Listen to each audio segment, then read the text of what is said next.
The sound check, cool. All right.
Good evening. It's Thursday, December 4th. This is a meeting of the Facilities Committee of the Council Rock School District Board of School Directors.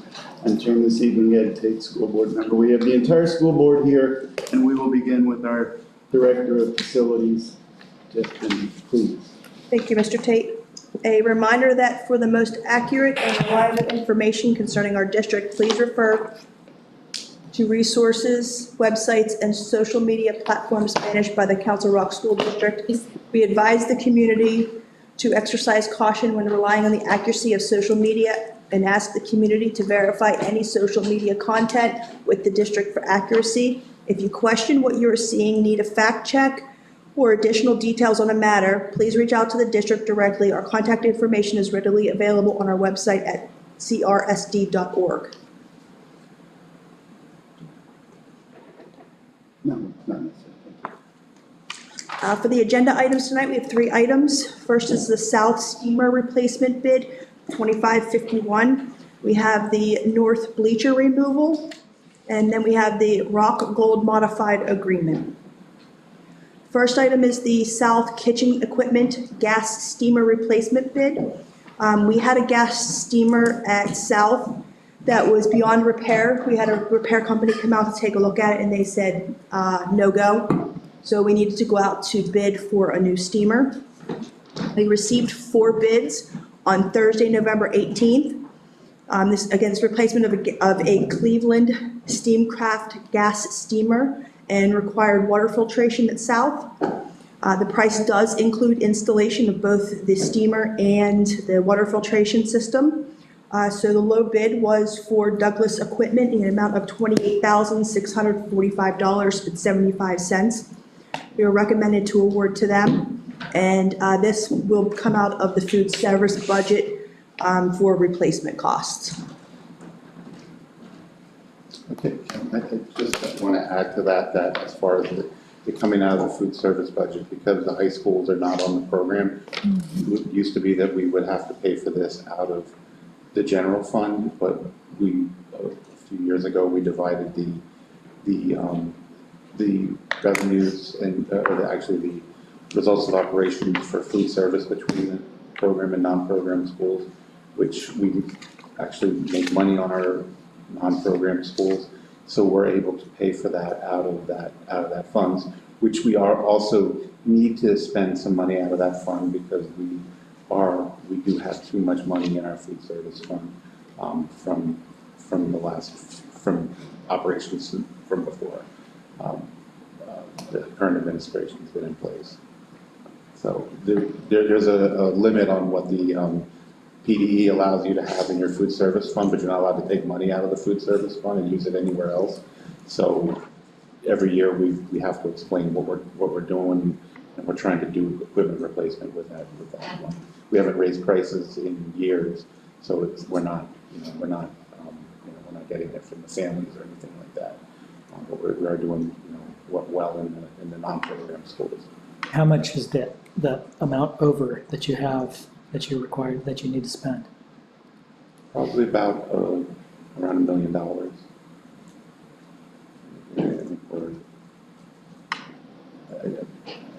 I'm just guesstimating. I don't know where it is off the top of my head right now. Yes. A couple of years ago, we replaced a dishwasher, which was more expensive than this. Does South have any additional kitchen equipment that might be soon for expiration and replacement that has been identified? So I'm going to punt that question to Tony. Okay. I'm not aware of any right now. We are working with the food service vendor on an evaluation of all of our equipment so we can plan the replacement. They have been working with a third-party vendor that they hired, who has been slow to respond to get us the report and even push it for us. So that is, we are planning to do that so that we know going into each year what we need to replace coming up in that year, rather than. But I don't know of anything right now, so. Are both of these units, meaning the steamer and the dishwasher, part of original equipment installed in South when South was built, or? The dishwasher was, Okay. I don't know about the steamer. And I'm just also thinking as far as evaluation, where's North in this?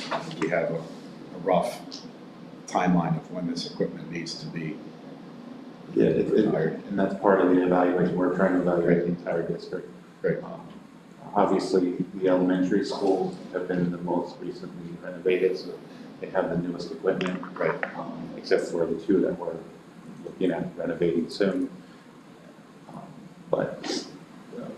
So we're trying to get this report done so that we can have a report. And there is some equipment that we've had that our food service vendor has replaced in the elementary schools themselves.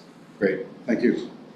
Mr. Green, And is this like a typical, are these typical capital investments, or so are they amortized over a certain number of years? Yes, so in government accounting, the food service fund is considered a proprietary fund, which has the same accounting as a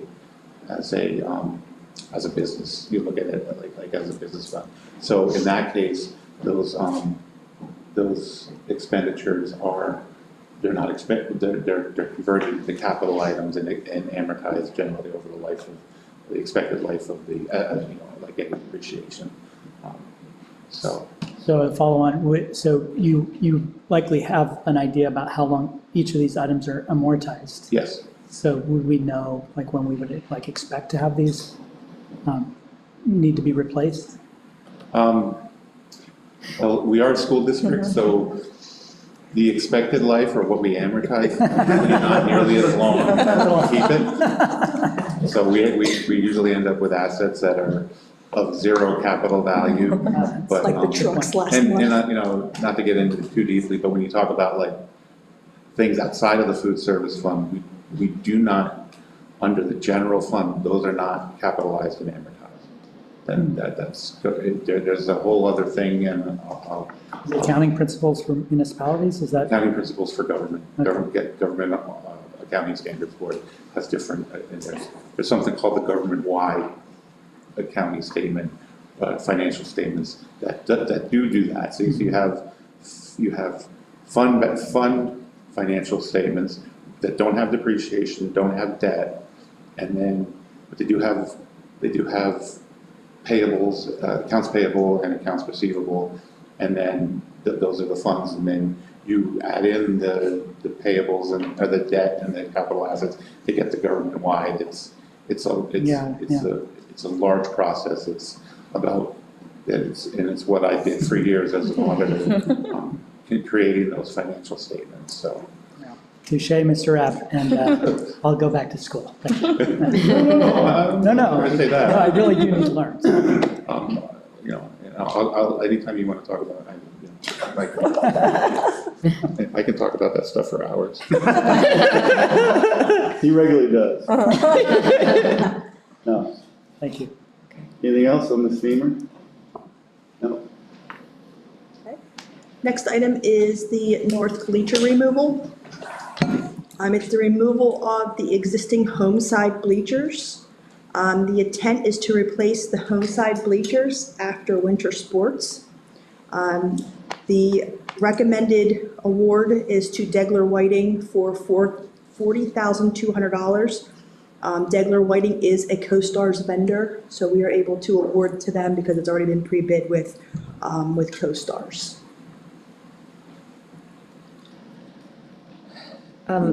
Do you mind just kind of giving I guess, I'm assuming this is related to the gym floor and all that. Can you just kind of go over that again, where we stand for the community?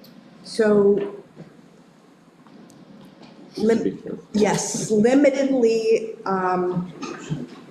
I can say that we had a project this summer for gym floor replacement. We've had some issues with the bleachers. At this point in time, the bleachers are not usable, so we must remove the bleachers and replace the bleachers. The point of removing the bleachers is so that the gym can continue to be utilized for the rest of the winter as for our sports to play, for our kids to play.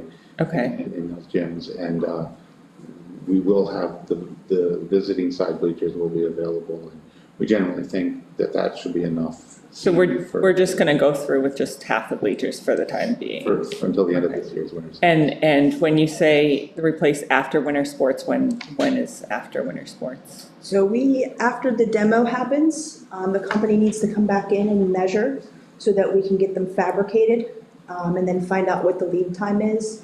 So, we have received various dates on lead times from various companies. So I'll have to report back when exactly they're going to be replaced. But it's definitely going to be after March, once winter sports are complete. And then Go ahead. we'll coordinate with the school on installation so it doesn't impact our PE classes. So they're gonna do removal like ASAP? Yes, so And then- the removal duration is about 5 days. Uh-huh, So we're hoping that they get in on Monday okay. to start removal. And because it's PE and the school has been willing to work with us, we are going to be removing it during the day, so there'll be some noise, but there won't be disruption to PE class. They can still, because we have the partitions, they'll still be able to use the other half Don't of the get gym. half out of the out of the building that doesn't come near the students. And we're, Can, go ahead. Yeah, can we, they can start on Monday even though we won't vote on this until Thursday? Because. I would like them It is- to. I'm it is- just- Yeah, it's, we're deeming this as an emergency situation, for safety reasons. That's why we're proceeding so quickly. Thank you. Ms. Khan. I guess just to follow up, it's an emergency safety issue. Yes. The fact that it's not safe as the current. Yeah. We're not, Yes. there are no students or staff in any danger. Yes.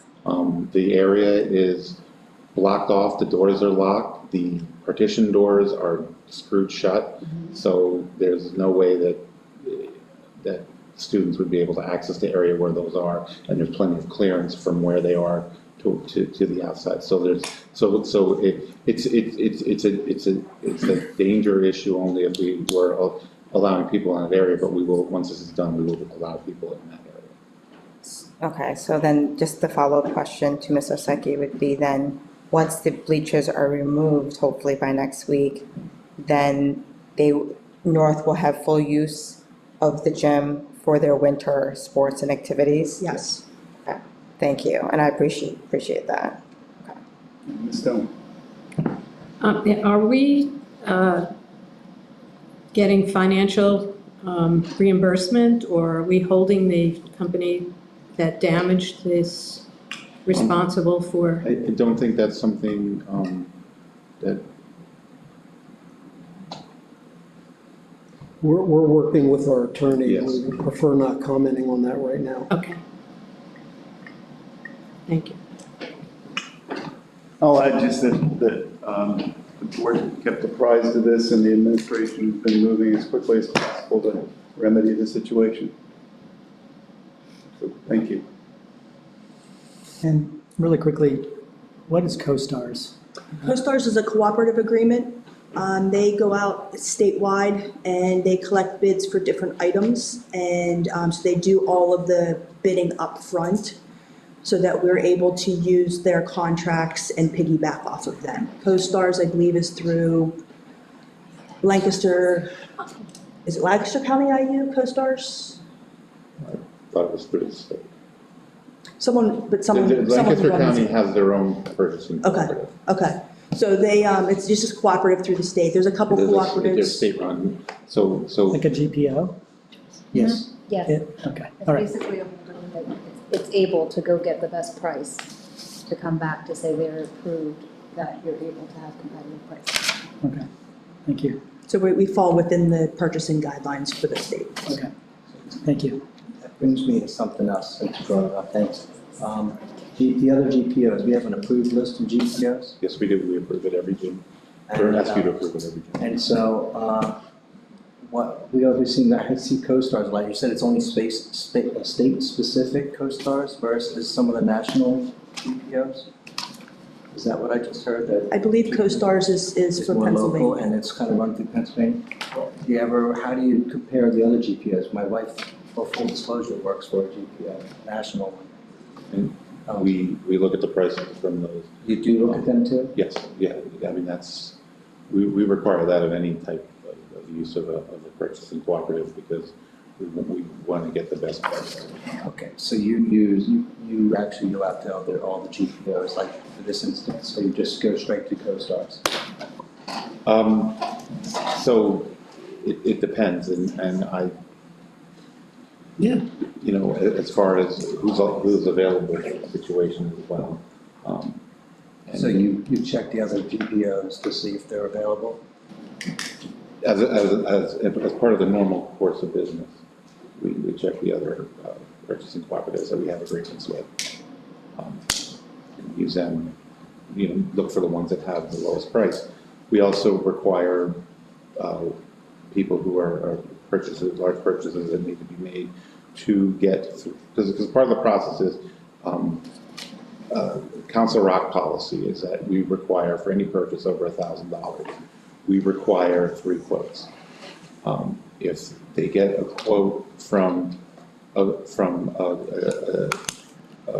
purchasing cooperative, often what you see happens is they select they just go with that quote. We don't do that here. We still make them get 3 quotes, and if the other quotes come in lower than the purchasing cooperatives, then we will go out to bid rather than just take a purchasing cooperative. So we're always trying to get that lowest price. So, last question would be, is there one we use more? It seems like CoStar's is used a lot. I don't hear other names. CoStarz is, we do use that a lot. We don't use it as much as maybe we used to. What's the second one? I don't, because we also, there's a technology one that we use. So I don't know the number as far as which one we use the most, but the thing about CoStarz and why we end up using that a lot is they're geared towards government, and that's what a lot of their contracts are. Not geared, they are made for government. That's what a lot of their contracts are set up for. You know, if you go to most of your municipalities, they're going to buy police cars off of CoStarz. At least they were when I was involved in that. So that's, you know, but, you know, we're always making, you know, with our decentralized purchasing system where people in the buildings are the ones that are required to get their quotes, we have all that information and send them in that direction, plus our purchasing person will provide them with quotes if they need help. So. Thank you. Okay. Next item is Rock Gold Modified Agreement. So Rock Gold is a softball organization that we have partnered with a few years ago, I want to say 2 years ago. Prior to today, they solely used the south field, the freshman JV and varsity fields. They approached us about expanding over to north. So after the meeting we had with the Rock Gold representatives, met with the school, the North School personnel, the principal, the athletic director, and we came up with an agreement that they could use the North JV and varsity fields after school. They obviously, our students always come first. So if we have to modify games or practices, or, you know, we get playoff games, rainouts, stuff like that, they obviously modify their schedules to fit our needs. There were also a couple user groups that already use some fields at North. So we are working around that main group on Friday night to make sure that they still have usage. And then in the fall, our band uses the varsity field, the outfield of the varsity field, to practice. So we definitely have some modifications in there that we've agreed to make sure that we are getting the most out of our fields. And they have been a great partner at South with taking care of the fields, cutting and doing some improvements. So we are coming to recommend that we modify their agreement. So the previous agreement was for a 5-year agreement, so we would like to extend it to another 5 years, from March 15th, 2026 through October 31st, 2030. Again, they would have the use of the South freshman JV and varsity fields and the North JV and varsity fields, again, at their student use. And then we have a 4% increase over the course of the next 5 years. That also mimics the increase that Carusa and Patriot have for our turf fields. So I've listed each year what North and South the cost would be. If you notice, North has one less field, so we subtracted one field for the cost for North to make it fair for the group. And when we discussed the agenda, you said there's no issue with excessive use of the fields. It's not- No, there's not. We haven't had that in the past. They have been, because they are a very good softball organization, they are very cognizant of that as well. So they know that if we have a very wet spring, there's times where we're not going to be able to use the fields. Now, with the work that we did 2, maybe 3 summers ago with the South varsity field, has definitely improved the playing surface down there, so we've been able to use that field both for school and with this group. It's been a tremendous amount of improvement down there. So they know that if it starts to get torn up, or if it's a really, really dry spring and the field gets torn up, that we need to stop usage and make sure that we preserve it for our students. Mr. Dowd? Thank you. I've heard some softball field talk over the years. I know sometimes they go out and maintain the fields themselves, dig up the infield. Yeah. Groom it, should I say. And then, are they okay with the price increase that we're? Yes, it's been consistent 4%. So they've been okay with it over the course of a previous agreement, so we just mimicked the previous agreement. We're not trying to kill anybody, you know, they've been a great partner to the school. You know, the person that runs this organization, Rick, has been great at anything that we've needed, any modifications we've had to make, constant communication with the athletic department. So they have been a great partner with the district. It doesn't extend to elementary. Who uses the elementary fields get used also? Is that Very different? few. Okay. So we currently do not maintain the elementary fields because we don't have softball teams for elementary. There is one group, and it's escaping me who, uses the Churchville fields. So they do some work there. And with our use of facilities, anytime a group does any kind of improvements to our fields, we take that improvement as an in-kind contribution, and it can reduce their usage fees. So you know, there's some benefit for groups renting our elementary school fields, because we do gain some improvements on that.